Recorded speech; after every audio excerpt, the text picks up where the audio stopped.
ડભોઈ તાલુકાના હાસાપુરા પુડા પાસે પીવાના પાણીનો વાલ્વ લીકેજ જોવા મળ્યો. એક તરફ ઉનાળાની સિઝનમાં અથવા સામાન્ય દિવસોમાં પણ લોકો પીવાના પાણીના એક એક ટીપા માટે વલખા મારી રહ્યા છે. બીજી તરફ સરકારની તંત્રની ઘોર બેદરકારી સામે આવી છે. ડભોઈ તાલુકાના હાસાપુરા અને પુડા ગામ પાસે પીવાના પાણીની મુખ્ય લાઇનનો વાલ્વ છેલ્લા કેટલા સમયથી લીકેજ છે.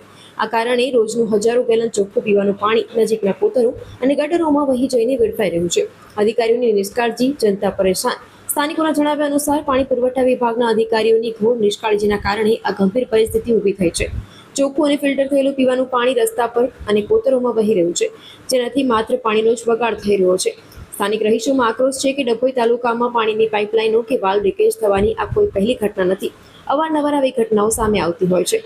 તેમ છતાં પણ જવાબદાર એન્જિનિયરો કે અધિકારીઓ કેમ વહેલી તકે જાગતા નથી? શા માટે લાઇનનું નિયમિત મેન્ટેનન્સ કે દેખરેખ રાખવામાં આવતી નથી? આ એક મોટો સવાલ છે.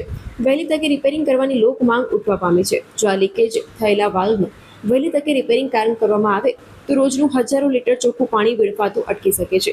લોકોને પૂરતા પ્રેશરથી પાણી મળી રહે, હાસાપુરા અને આસપાસના ગ્રામજનો માંગ કરી રહ્યા છે. ઉચ્ચ અધિકારીઓ આ બાબતે તાત્કાલિક સંજ્ઞાન લે અને કુંભકર્ણની નિંદ્રામાંથી જાગી આ લીકેજ વહેલામાં વહેલી તકે બંધ કરાવે.